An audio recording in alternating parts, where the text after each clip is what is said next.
Alléluia. Merci Seigneur pour cet amour que tu as manifesté envers nous. Tu as dit aucun des grandes eaux ne peut éteindre cet amour, ni les océans les submerger. Et quand même un homme mettait tous ses biens en contribution contre l'amour, il ne s'attirera que du mépris. On ne peut pas combattre ton amour, Seigneur. C'est pour cela, Seigneur, tu nous demandes à avoir les uns des autres un ardent amour, car l'amour couvre toutes les fautes. Merci, mon Dieu, pour ce message de consolation que tu nous invites ce matin dans ce lieu, à nous attabler à ta sainte table de communion pour reconnaître chacun de nous l'état de nos cœurs, notre attitude envers toi, notre attitude envers nos frères et sœurs, nos bien-aimés, et que nous puissions, Seigneur, plus que jamais, nous tourner vers toi. Merci, mon Dieu. Que ce matin encore, mon Dieu, ta parole soit le oui et l'amen dans le cœur de chacun de nous. Je m'appuie sur toi, Esprit Dieu vivant. Comble-moi par ton onction. Dirige les paroles dans ma bouche, que je me retiens point, car c'est avec crainte et tremblement que je me présente encore ce matin devant ton peuple, car je les amène devant ton trône de grâce. Merci Père, qu'il soit ainsi. Au nom de Jésus-Christ, je t'ai prié. Amen.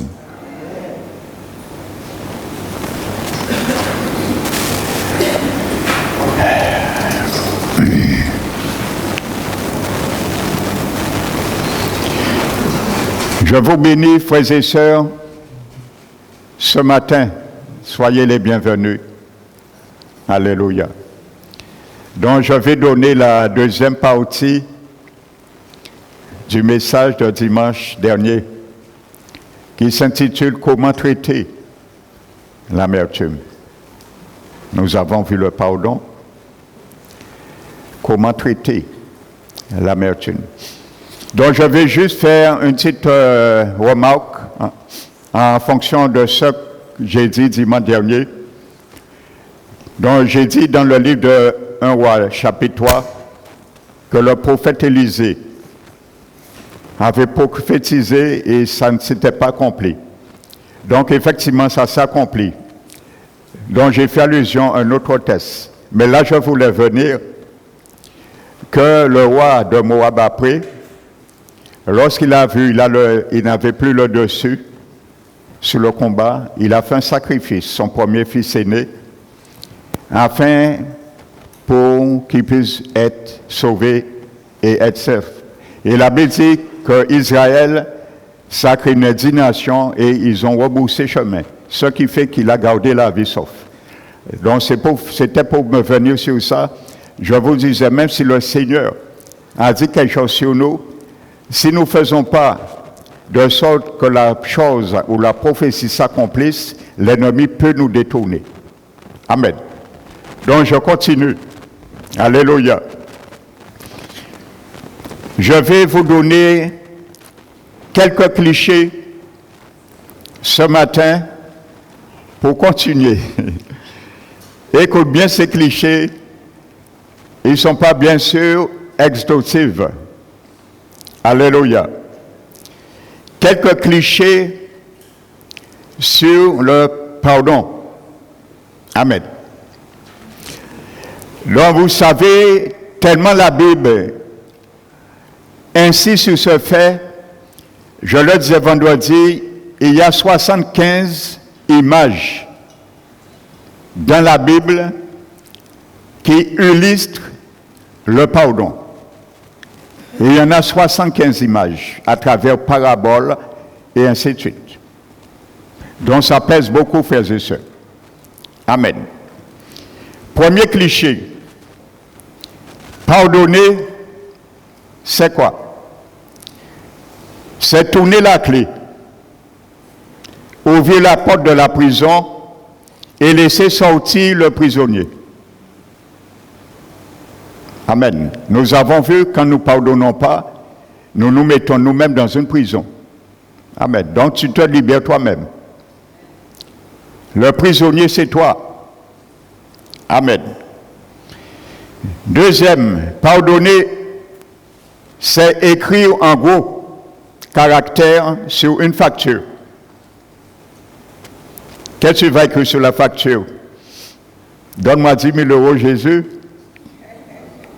Tu écris sur la facture, ne dois plus rien. Pardonner, c'est écrire en gros caractère sur une facture, ne doit plus rien.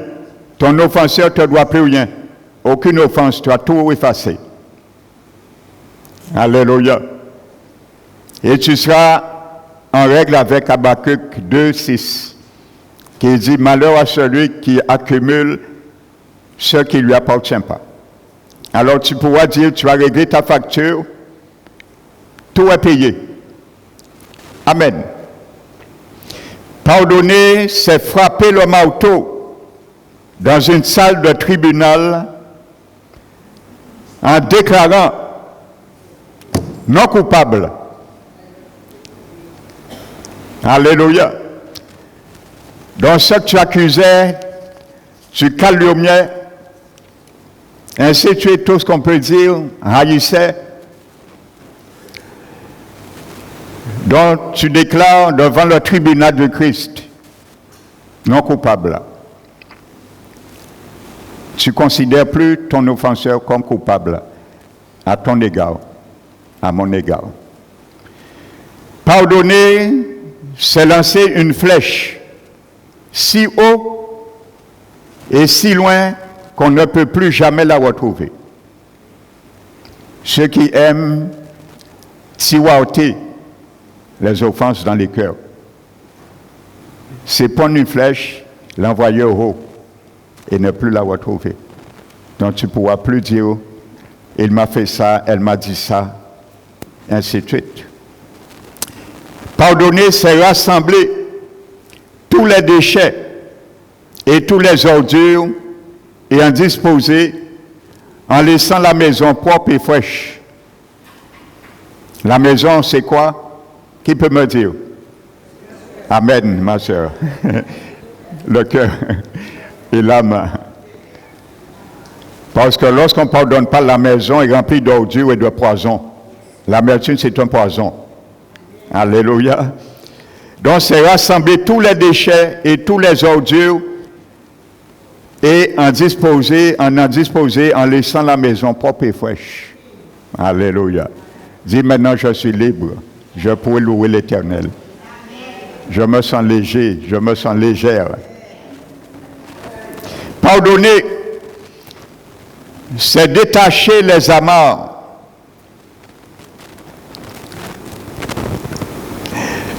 Alléluia.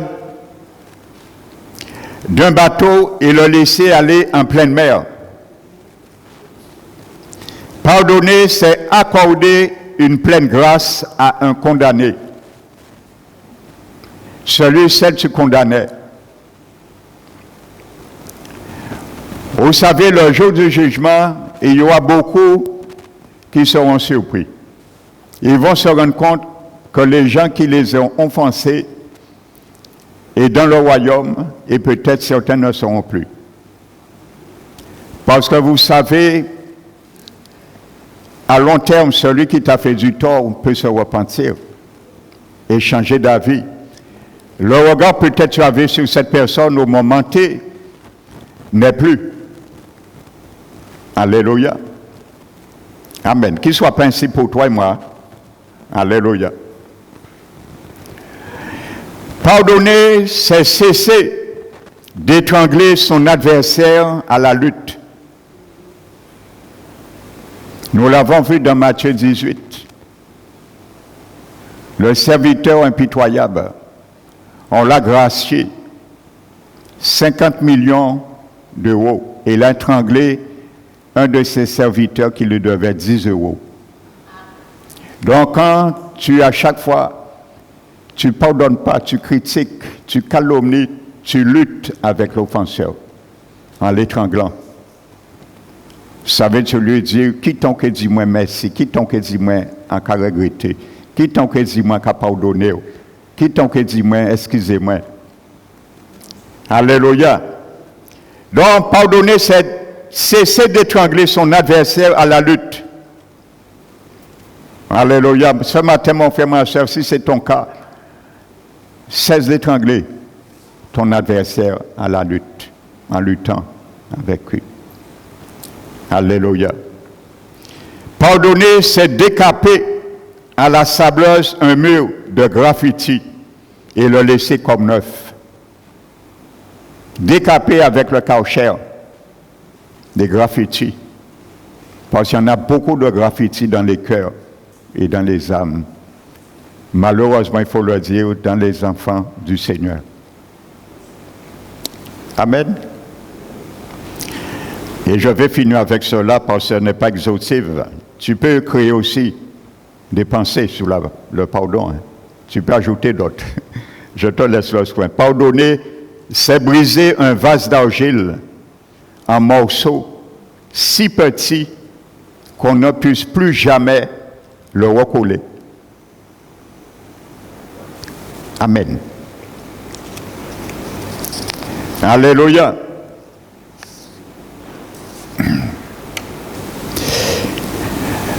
Donc là, c'était l'hors d'œuvre.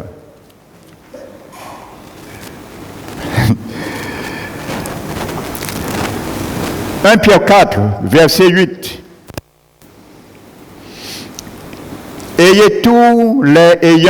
Avant tout, ayant les uns pour les autres un ardent amour, car l'amour couvre une multitude de péchés.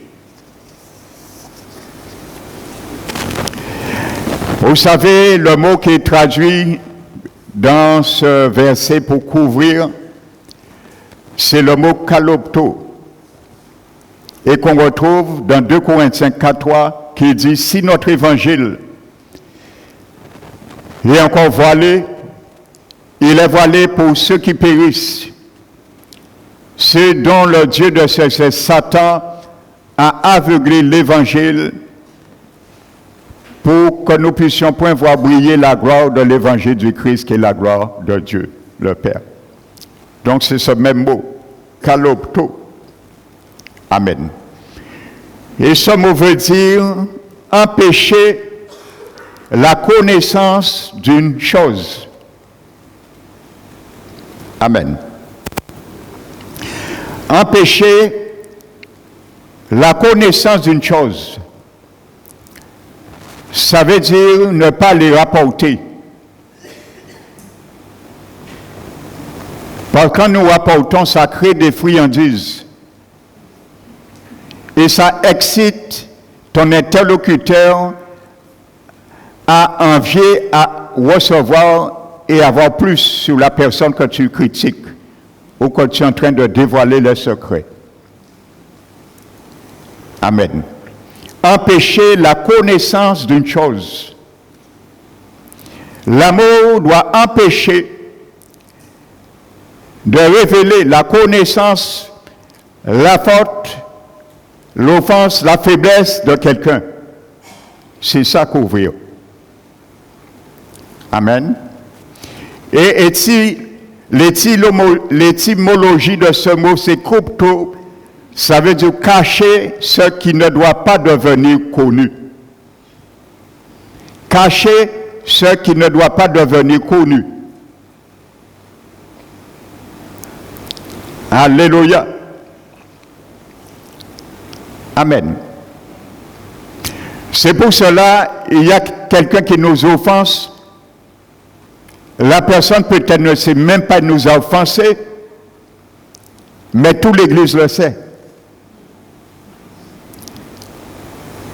J'ai confié un jour un secret pour me soutenir dans la prière à un frère de l'Église.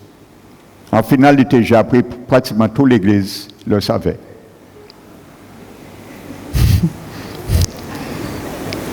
Vous voyez, frères et sœurs, cachez ce qui ne doit pas devenir connu. Amen. Alléluia. Nous allons venir sur proverbes, quelques proverbes tout à l'heure. Pendant que nous y sommes, prenons 1 Pierre chapitre 3. Verset 9. Ne rendez point mal pour mal ou injure pour injure. Bénissez au contraire, car c'est à cela que vous avez été appelés, afin d'hériter la bénédiction. Bénissez au contraire, afin d'hériter la bénédiction. Si tu maudis, qu'est-ce que tu vas hériter, mon frère, ma soeur? Quoi? La bénédiction? Ah. Bénissez au contraire afin d'hériter la bénédiction. Ajoute à la place de bénir, maudissez au contraire afin d'hériter la malédiction. Et la malédiction, c'est un méfait. Ça peut être n'importe quoi. Ça ne veut pas dire que tu seras maudit comme d'une manière vulgaire. Hein. Mais ça peut être n'importe quoi. Ça peut être un blocage, c'est une forme de blocage dans ta vie. Et il y a des portes qui ne s'ouvrent pas. Tu ne comprends pas. Les choses ne vont plus dans ton travail. Les dialogues ont changé, ainsi de suite. Tu reçois des rejets, ainsi de suite. Donc ça peut être sous cette forme. Alléluia. La Bible dit dans Proverbes, vous savez, s'il y a un livre que j'aime, c'est le livre des Proverbes. Et je conseille beaucoup aux jeunes ce livre. Mais il est valable pour nous adultes aussi. Proverbe 10, verset 12. La haine excite les querelles, mais l'amour couvre quelques fautes. Toutes les fautes. Alléluia. Vous voyez, couvre toutes les fautes. Ce que nous venons de voir dans 1 Pierre 4, 8. Toutes les fautes. Vous savez, j'insiste sur cela parce que vous savez, Jésus revient. Et je crois que c'est un moment favorable pour que les serviteurs du Seigneur préparent vraiment son peuple à être enlevé. Parce que je le sais, je le dis, il y aura trop de surprises et de regrets parmi le peuple de Dieu lorsque la trompette sonnera. Beaucoup qui pensent à tout égard seront enlevés, ils seront déçus. Ils vont se rendre compte, ils ne sont pas enlevés. Frères et sœurs, le mot couvre là, dans Proverbe, c'est le mot kasai. C'est conjugué au radical piel, cela veut dire que ça ponctue sur une action instinctive de l'action et c'est au mode imparfait. Ça veut dire que c'est une action qui se répète et qui n'est pas finie. Ça ponctue sur l'action intensive de couvrir, mais qui nous donne également quelque chose que nous devons faire sans cesse, à chaque occasion. Alléluia. C'est conjugué au mode imparfait. Alléluia. À chaque fois, occasion, tu dois le faire. Couvrir cela. Amen. Proverbe 11, chapitre 11, verset 12. Celui qui méprise son prochain est dépourvu de sens ou un insensé dans certaines traductions. Mais l'homme qui a de l'intelligence, qu'est-ce qu'il fait? Il se tait. Il se tait. Celui qui répand la calomnie dévoile les secrets. Nous avons vu couvrir, c'est l'inverse de révéler les secrets. Celui qui répand la calomnie dévoile les secrets. Mais celui qui a l'esprit fidèle, qu'est-ce qu'il fait? Il les garde. Alléluia. C'est ça couvrir les fautes. Alléluia. Proverbe 19, verset 11. L'homme qui a la sagesse est lent à la colère. L'homme qui a de la sagesse est lent à la colère. La magnanimité, c'est le makoutoumia que nous trouvons dans les fruits de l'esprit, le mot grec pour patience. Il peut se venger, il a le droit de se venger, mais il ne le fera pas, frères et sœurs. Et il met sa gloire à cacher les offenses. Alléluia. À oublier les offenses. Vous savez, ce mot hébreu qui est traduit par gloire veut dire beauté, renommée. Il met sa gloire à oublier les offenses. Tu veux être beau, mon frère, ma soeur? Tu veux être belle, ma soeur? Mets la gloire à oublier les offenses. Voici la beauté que Dieu recherche parmi son peuple. Beauté, cela veut dire renommée. C'est l'orgueil qui cherche de la renommée. Mais voici la renommée de l'humilité. Oubliez les offenses. C'est une beauté, c'est une renommée. Alléluia. Et on doit vivre ça, on doit voir ça en toi. Quand quelqu'un a une renommée, on le sait, on le voit, on le constate. Donc si la Bible parle de renommée, on doit le voir en toi, moi, le constater et le reconnaître. Alléluia. Parce que c'est beau, bien beau de dire oui, je l'ai pardonné. J'en ai tellement entendu ça. Mais lorsque l'occasion vient, pour choquer, pour voir si vraiment tu es guéri, si vraiment tu es sorti à Gilgal, c'est là qu'on se rend compte que tu dis comme Jérémie, pourquoi mes souffrances sont si continuelles et mes plaies si douloureux qui ne peuvent même pas vouloir être guéris.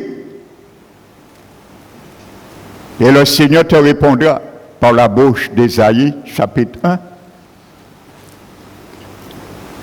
C'est des blessures, contusions, plaies vives qui n'ont été ni bandées, ni adoucies par l'huile. Frères et sœurs, alléluia. Amen. Et il met sa gloire à oublier les offenses.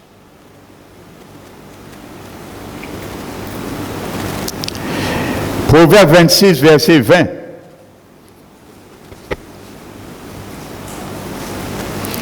Proverbe 26, verset 20. Faute de bois, le feu s'éteint. Qu'est-ce qui amène la combustion? Non, c'est du combustible. Ça peut être de bois, ça peut être n'importe quoi, ça peut être la langue. Parce que Jacques nous dit que la langue, c'est un combustible très dangereux. Et ça explose. Ça peut embraser toute une vie, toutes des générations. Donc la langue, c'est un combustible. Quand il n'y a pas de combustible, il n'y a plus de combustion. Alléluia. Donc c'est pour cela la Bible dit manque de bois, le feu s'éteint. C'est normal. Et il y a des gens qui aiment mettre du feu, du bois ajouté, pour que le feu reste constamment allumé.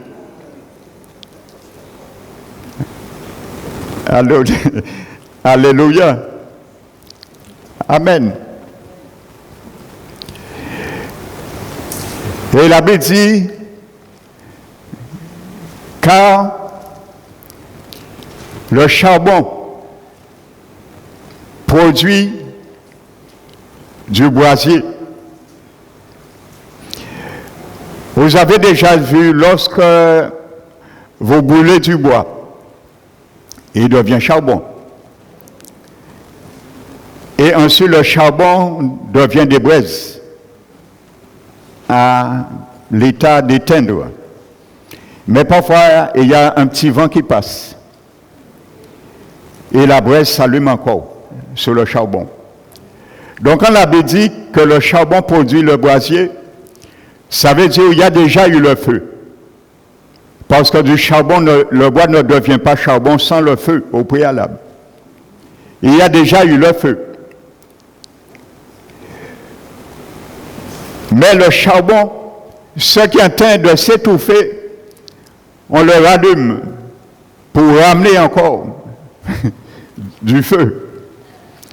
Et il dit, le bois amène le feu. Et ainsi est le rapporteur qui excite une dispute. Donc c'est ça. Le rapporteur excite une dispute. C'est ça, il parle du rapporteur. Celui qui n'aime pas couvrir, mais celui qui aime faire connaître ce qui ne doit pas être connu. Comme la Bible nous le dit, kalopto. Alléluia. Et la Bible dit également dans Proverbe 26, lorsqu'il n'y a pas de rapporteur, les querelles s'apaisent. Alléluia, vous voyez. Lorsqu'il n'y a pas de rapporteur, les querelles s'apaisent. Et les paroles du rapporteur sont comme des friandises, comme je le disais. Et elles pénètrent jusqu'au profond de l'être. Amen. Donc, voyez, frères et sœurs, ça, on vit ça tous les jours, quotidiennement. Ce que le proverbe vient de nous enseigner. Dans les familles, au travail,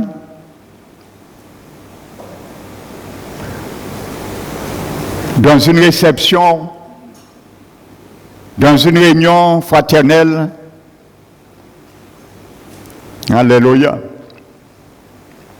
Il suffit peut-être, nous sommes en train de fêter une fête familiale. Et ce jour-là, peut-être, il y a quelqu'un qui fait une remarque à quelqu'un. Et l'autre dit, oui, mais tu te rappelles, tu m'avais fait la même chose. Et boum, c'est parti.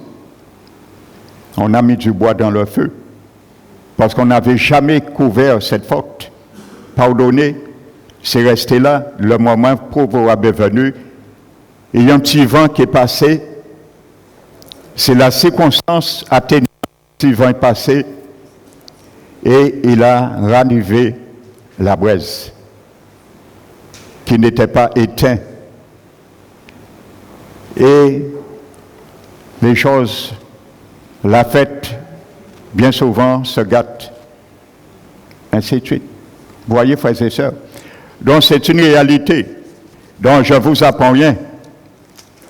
Donc, peut-être ça ne vous est jamais arrivé. Frères et sœurs. Amen. Mais si ça t'est jamais encore arrivé, prie le Seigneur que ça ne t'arrive pas. Alléluia.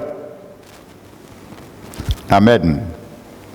On aurait dit, je sens comme le micro fait des petits ratés. Nous allons prendre le livre dans Galates chapitre 6.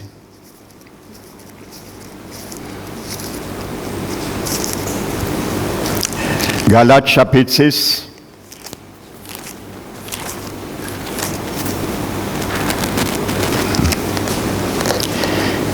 La Bible dit, verset 1, « Frère, si un homme vient à être surpris en faute, vous qui êtes spirituels, redressez-le avec un esprit de douceur. Prends garde à toi-même de peur que tu ne sois aussi tenté. Portez les fardeaux les uns des autres et vous accomplirez ainsi la loi de Christ, la loi royale du Christ. C'est le pardon. Amen. Ça, c'est des avant-goûts. Nous prenons pour bien comprendre comment traiter l'amertume. Avant que l'amertume s'installe. C'est des mises en garde, des barrières, si vous voulez, que nous regardons avant. La Bible dit la première responsabilité d'un croyant, un chrétien spirituel, qui veut aider à redresser un frère qui est tombé, c'est de l'aider de se relever. Vous voyez qu'est-ce que la Bible dit? Il dit un chrétien est spirituel. Il ne dit pas un chrétien charnel. Donc ce n'est pas donné à tout le monde. D'une manière objective, plutôt subjective. Ce n'est pas donné à tout le monde, mais d'une manière objective, c'est donné à nous tous. Tu as ce potentiel et j'ai ce potentiel, mon frère, ma soeur. Mais il ponctue sur le chrétien spirituel. Pour le chrétien spirituel, c'est qui? Non, ça ne veut pas dire parce que tu es chrétien spirituel. Le chrétien spirituel, c'est qui? C'est le chrétien qui marche selon l'esprit. Et le chrétien charnel, c'est qui? Qui marche selon la chair. Mais tous les deux sont chrétiens. Tous les deux ont l'esprit de Dieu. Tous les deux sont régénérés et tous les deux sont nés de nouveau. Mais il y a un qui marche selon la chair et il y a un qui marche selon l'esprit. Donc quand la Bible dit le chrétien est spirituel, c'est celui qui marche et qui met en vertu les arts de l'esprit en lui. Il a ce potentiel. Parce que Paul savait toute l'implication que ça demande de redresser avec douceur, sans amertume, sans contrainte et quoi que ce soit. Amen. Donc, lorsque quelqu'un tombe, la première chose qu'il doit faire, c'est se remettre sur ses pieds. Et pour ce faire, il a souvent besoin d'aide. Alléluia. Donc, peut-être tu me dis, oui, mais pasteur Manuel, mais je suis un chrétien charnel. Alors, si je vois un frère pécher, je ne dois pas aller le reprendre. Eh bien, mon frère, si tu es un chrétien charnel, je te donne la réponse. Cherche à être un chrétien spirituel et tu as appris. Si tu me poses la question, voici la réponse de la Bible. Fais cette démarche d'abord et tu iras. Donc même si tu es charnel, tu as le potentiel aussi de le reprendre. Mais Paul met l'accent sur le spirituel. Mais chacun de nous, nous avons ce potentiel. Alléluia.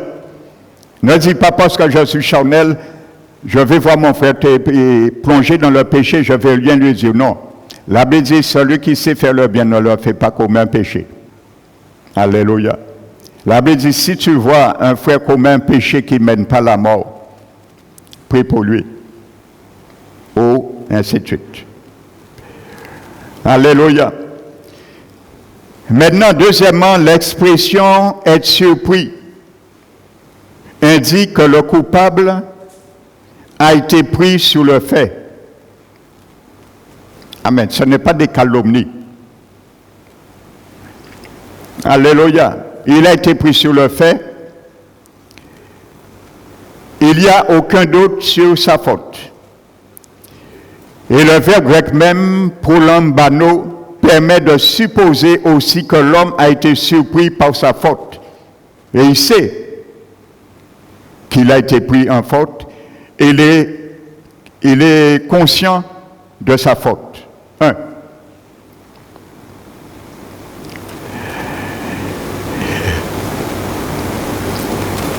Deuxièmement, l'apôtre Paul utilise le terme pour faute paraptoma qui évoque l'idée de trébucher et de tomber. Trébucher, tomber. C'est ce que Paul nous dit dans l'expression surpris d'une faute. Alléluia. Donc ça ne veut pas dire que c'est quelque chose que la personne a prémédité. Amen. C'est pour ça il est très important d'être sage avant de juger. Parce que tu ne sais pas si la personne qui est en faute a fait quelque chose volontairement ou pas. Donc ce n'est pas une faute préméditée. Il vient d'être surpris elle-même, la personne. Donc c'est ce que Paul explique. Alléluia. Ça veut dire trébucher, tomber. Donc cet homme n'a pas péché avec préméditation. Mais il n'était pas sur ses gardes. Et ça arrive. Ça arrive à chacun de nous. Nous sommes hommes. Alléluia. Jacques a dit, si quelqu'un dit, un chrétien dit, il ne paie jamais, il est un menteur. Mais Jacques n'a pas dit que si un chrétien dit,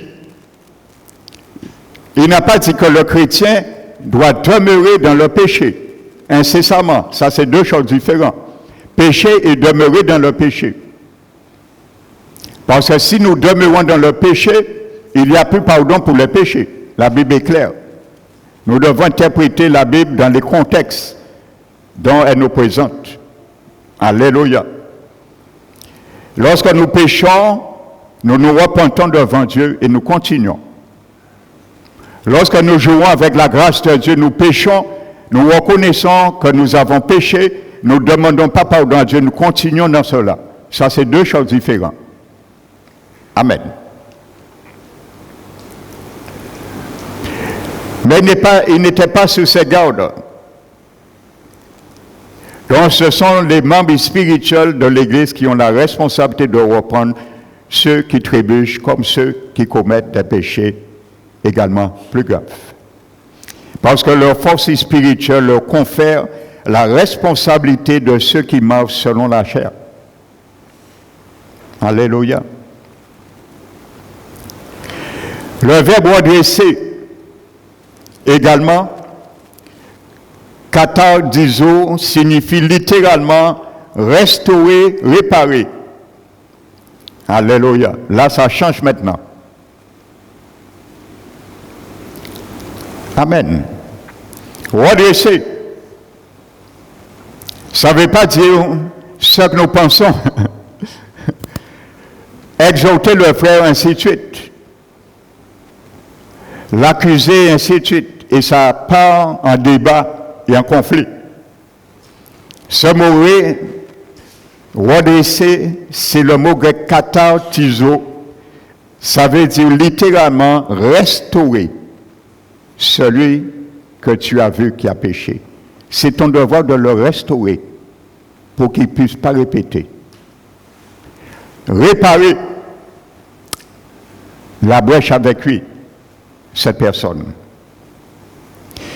On utilisait ce mot katartizo parfois métaphoriquement pour parler de restaurer l'harmonie entre deux parties qui avaient un différend. Restaurer.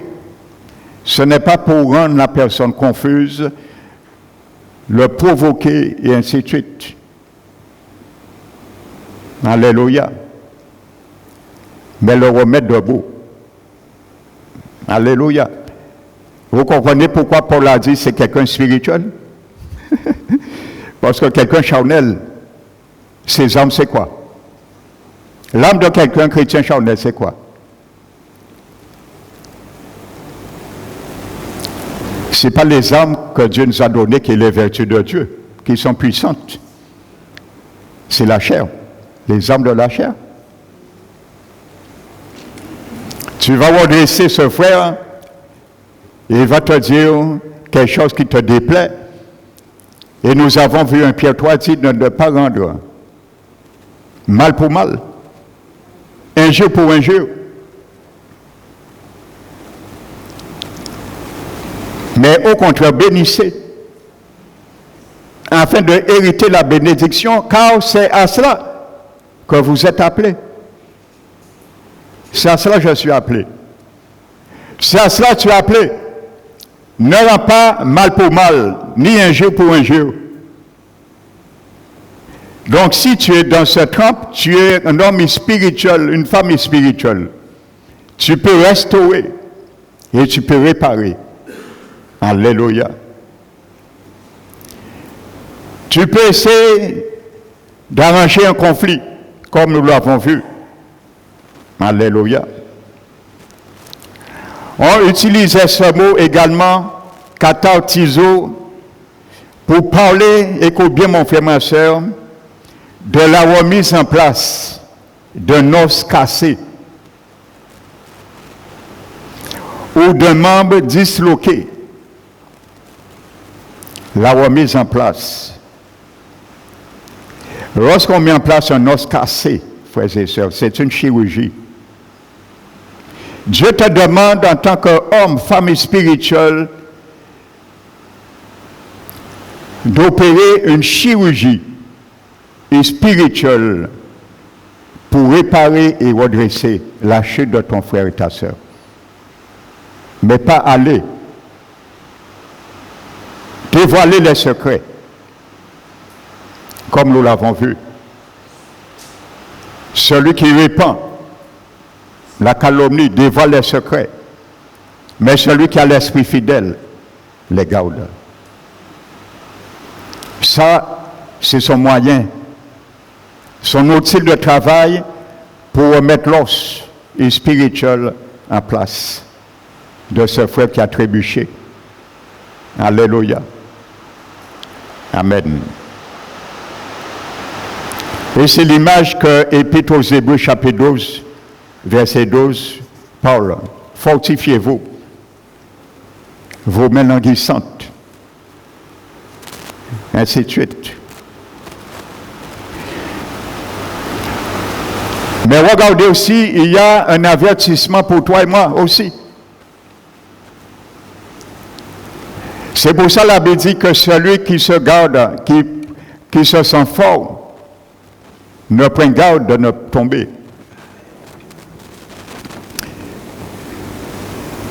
Et il dit, prends garde à toi-même,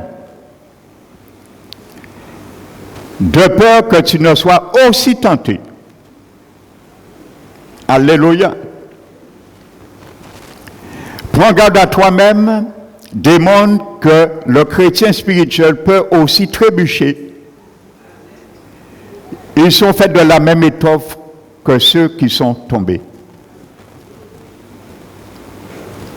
Alléluia. L'avertissement, prends garde à toi-même, dans le grec, c'est le mot eskopéo, qui est traduit par prends garde à toi-même. Alléluia. Eskopéo. Ça veut dire bien regarder. Quand tu rectifies ton frère, ta soeur, regarde bien, constate bien ce que tu fais.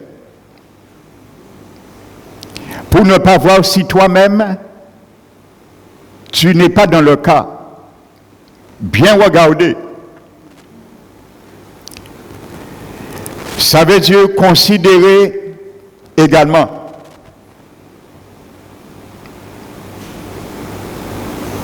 Quand tu le reprends, quand tu fais, considère toi-même. Fais un constat sur toi-même, sur moi-même, que ça ne m'arrive pas demain aussi. Et de la manière je traite ce frère, cette soeur, qu'on ne me le traite pas également. De la manière je vais le traiter. Parce que tu aurais voulu que les hommes fassent pour vous, faites de même pour eux. Il est dit dans la Bible. Alléluia. Et c'est conjugué au temps présent. Ça met l'accent sur la nécessité pour ces lecteurs de porter une attention constante et diligente à leur propre pureté. Celui qui reprend. Car ils peuvent être aussi tentés et même tomber dans le péché particulier par lequel ils disciplinent celui qui est tombé. Alléluia. Bien souvent, les gens qui critiquent certaines choses, certaines personnes, ils retombent dans le même péché. C'est une malédiction. L'apôtre Pierre l'a dit, afin d'hériter la bénédiction. Mais si tu fais l'inverse, tu agis et tu amènes une malédiction sur toi. Alléluia. Tu critiques un couple quand ça ne va pas bien, eh bien, tôt ou tard, ton couple n'ira pas bien. Parce que tu es en train de critiquer un couple, calomnier un couple qui ne va pas bien. Tôt ou tard, ton couple ira mal. Parce que tu as hérité la malédiction par tes propres paroles, tes propres propos. Tu as violé une loi. Je disais vendredi pour ceux qui étaient là, le lavement des pieds que Jésus a expliqué,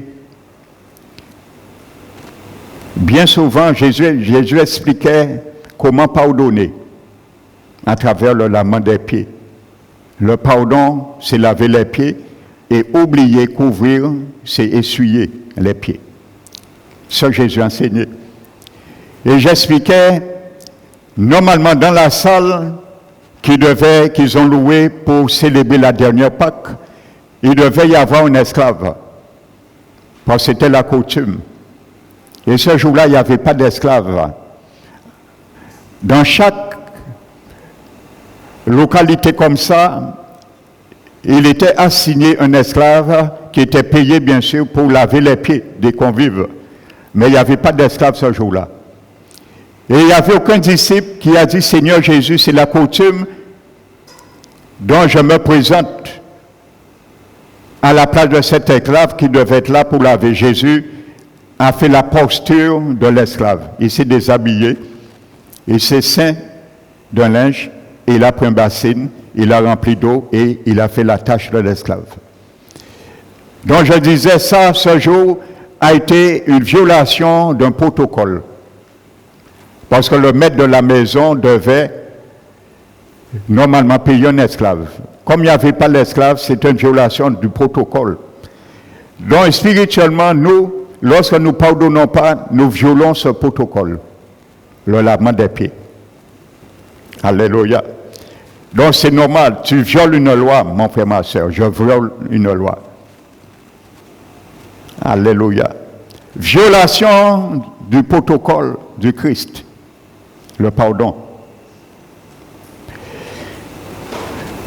Prenons Romains 12.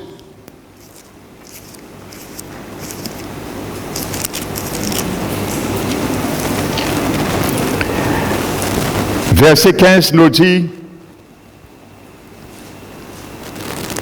réjouissez-vous avec ceux qui se réjouissent, pleurez avec ceux qui pleurent. Et Galates 6, verset 2 dit, portez les fardeaux les uns les autres. Alléluia. Donc là, c'est pas, tu n'es pas obligé d'être spirituel, mais mieux vaut être spirituel. Ça vaut mieux. Il y aura moins de dégâts quand même. Ça limite les dégâts avec le charnel. L'attitude charnelle. Amen. C'est pour ça que le Seigneur veut que son peuple soit spirituel. Si tous les peuples étaient spirituels, ça aurait limité beaucoup de dégâts dans l'église du Christ aujourd'hui. Je ne parle pas parole qui restaure, je parle dans toutes les églises. Ça aurait limité beaucoup de dégâts. Alléluia.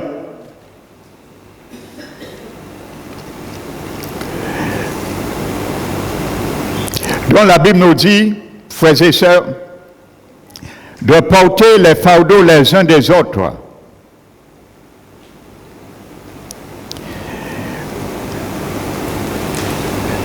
La Bible nous dit de porter une charge et de les en débarrasser.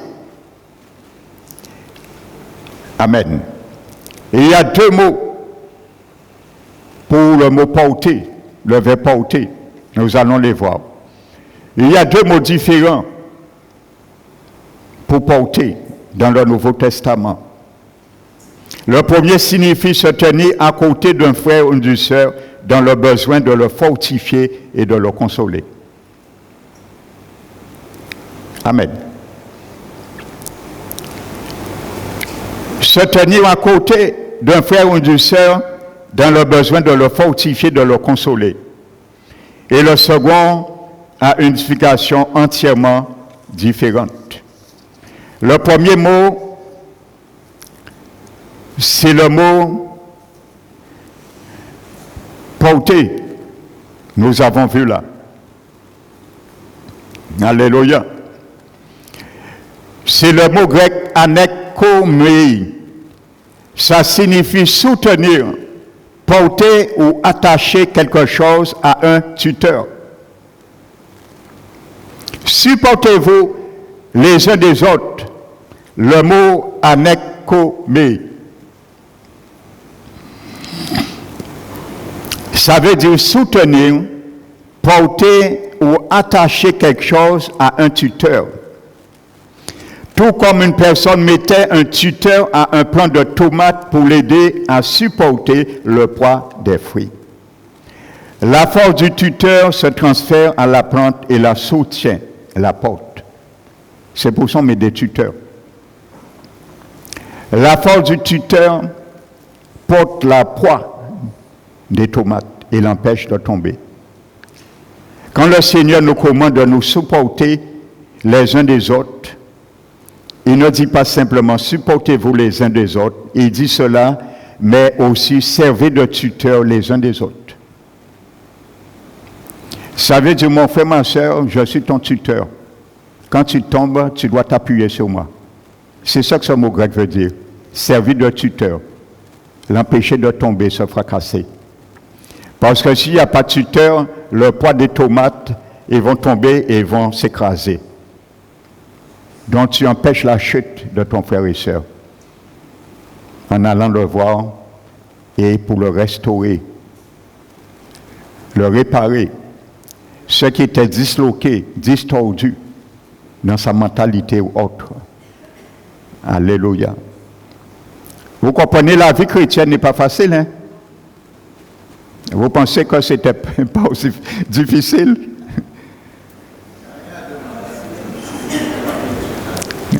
Qu'est-ce que tu dis? J'attends pas. Ah, d'accord. Voilà. Vous voyez, frères et sœurs, nous devons servir de tuteurs les uns des autres. Mais il y a ceux, ils voient leur frère tomber, ils sont mis à côté. Et quand ils disent, wow, en content, longtemps pour te tomber même. Longtemps pour ça te réveiller. En carré, je m'allais. Parce que trop longtemps, ma tenue en cœur, moi, aller en soulager. C'est quand ton frère se cratrasse, tu es soulagé, mon frère, ma soeur. J'espère que ce n'est pas de notre cas. Eh bien, ça arrive, hein, ma soeur. Ça arrive dans les églises du Christ. Eh oui, ça arrive. Je vais vous donner un témoignage qui me vient. Il y avait une église et il y avait un diacre qui a eu une altercation avec un chanteur. Et le diacre était dans le groupe de louange. Il était musicien dans le même groupe. Le diacre, qu'est-ce qu'il a fait? Il a été voir un gamboiseur. C'est pour vous montrer, quand la Bible, je vais vous montrer tout à l'heure qu'est-ce que Jean dit, hein, pour que nous puissions pas voiler notre face. Il a été voir un sorcier pour se venger de ce frère. Le sorcier a fait un cercle cabalistique. Il a pris une bassine d'eau et un miroir. Et dans le miroir, il a montré le frère, la sœur avec lequel il s'est mis en problème. Et il a donné un couteau au frère et lui a dit de trancher sa gorge. Et quand il a fait, il a vu la gorge tranchée et la sœur est morte.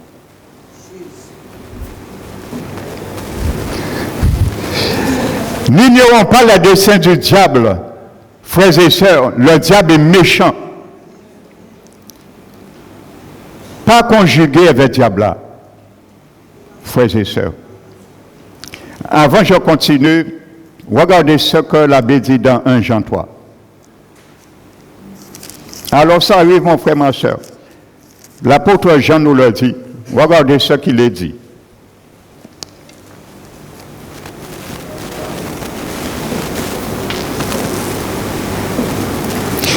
Verset 10, 1 Jean 3. Il parle aux chrétiens sauvés, nés de nouveau, parce que si vous prenez le verset 1, il est écrit, « Voyez quel amour le Père nous a témoigné, pour que nous soyons appelés enfants de Dieu, et nous le sommes. » Amen. Donc ce qui suit s'adresse aux enfants de Dieu, comme toi et moi. Et regardez ce qu'il dit, verset 9. Verset 10. C'est là, par là, que se font reconnaître les enfants de Dieu et les enfants du diable. Quiconque ne pratique pas la justice n'est pas de Dieu. Il ne parle pas au païen. Ni celui qui n'aime pas son frère. Si tu n'aimes pas ton frère, tu n'es pas de Dieu. C'est ça qui est écrit dans ta Bible. Ce n'est pas la doctrine du pasteur Emmanuel. Alléluia. Car ce qui vous a été annoncé et ce que vous avez entendu dès le commencement, c'est pour ça Paul dit, comme je vous l'ai déjà dit, je le redis. Paul répétait souvent d'une manière ou d'une autre ses épîtres, ce qu'il avait déjà dit. C'est que nous devons nous aimer les uns les autres et ne pas ressembler à Caïn. Alléluia. Verset 13. Ne vous étonnez pas, frères, si le monde vous hait. Nous savons que nous sommes passés de la mort à la vie parce que nous aimons les frères. Celui qui n'aime pas demeure dans la mort. Quiconque hait son frère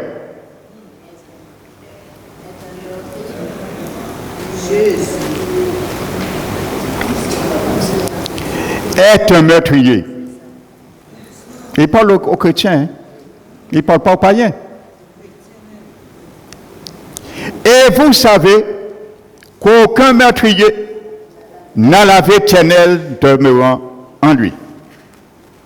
Alléluia. Donc c'est un aperçu.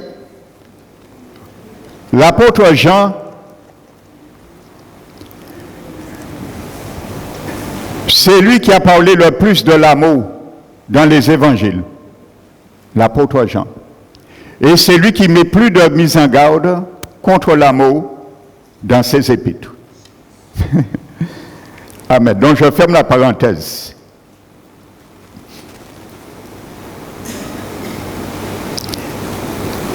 Le second mot. Donc voyez, la Bible nous dit, soyez des tuteurs les uns des autres. Sois un tuteur, frère pour ton épouse. Sois un tuteur, épouse pour ton mari.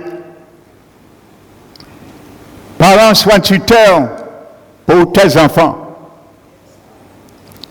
Enfants, sois un tuteur pour tes parents. Ouvrier, sois un tuteur pour tes collègues. Alléluia. Voisin, voisine, sois un tuteur pour ton voisin, ta voisine. Alléluia. Amen. C'est comme ça. Les choses veulent pour nous. Nous devons y demeurer. Et le second mot, c'est le mot bastazo. Alléluia. Dans le premier mot, je vous ai dit, vous le retrouvez dans Colossiens 3,13, supporté, et Éphésiens 4,2. Et ce deuxième mot, qui aussi est traduit par porter, vous le trouvez dans Romains 15, verset 1-3, et Galates 6, verset 2. Mais ce mot bastazo a en plus souligne un angle différent en plus. C'est bastazo, il veut du porter, sauver ou transporter. Alléluia. Non seulement on supporte, mais on porte au loin son fardeau. Et c'était un terme lévitique. Alléluia. Donc je ne vais pas m'embarquer trop dans l'explication parce qu'il y a trop de choses à dire dessus. Mais c'est un terme lévitique. Non seulement nous servons de tuteurs les uns des autres, nous les supportons, mais nous les portons aussi, leur faute, ce qu'ils ont fait, à qu'ils puissent se décharger. Comme Jésus a porté, c'est le même mot grec, bastazo. Jésus a porté nos péchés et les a éloignés loin de nous. Autant l'Occident est éloigné de l'Orient. C'est ça que ça veut dire ce mot, bastazo. Le Seigneur nous demande de porter au loin, de s'en débarrasser, de l'aider à s'en sortir. Alléluia. Et je vais simplement ébaucher, et je vais continuer dimanche prochain, Matthieu 5. Nous allons bien comprendre de quoi Jésus parlait. Matthieu 5.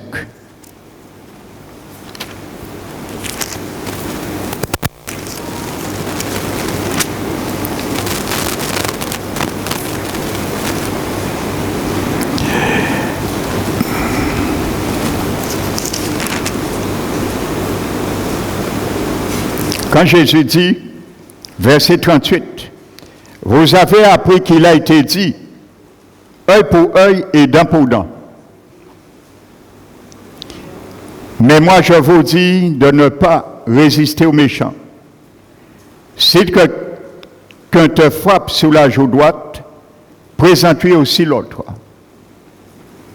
Si quelqu'un veut plaider contre toi et prendre ta tunique, laisse-lui encore ton manteau. Si quelqu'un te force à faire 1 mille, fais-en 2 avec lui. Donne à celui qui te demande et ne te détourne pas de celui qui veut t'emprunter de toi. » Nous allons voir Jésus nous explique comment traiter la vengeance. Tous ces principes, Jésus va nous expliquer comment traiter la vengeance pour ne pas se venger. Alléluia. Parce que la vengeance est un des fruits de l'amertume. Alléluia. Nous sommes en train de voir comment traiter l'amertume. Donc c'est pour cela le Seigneur Jésus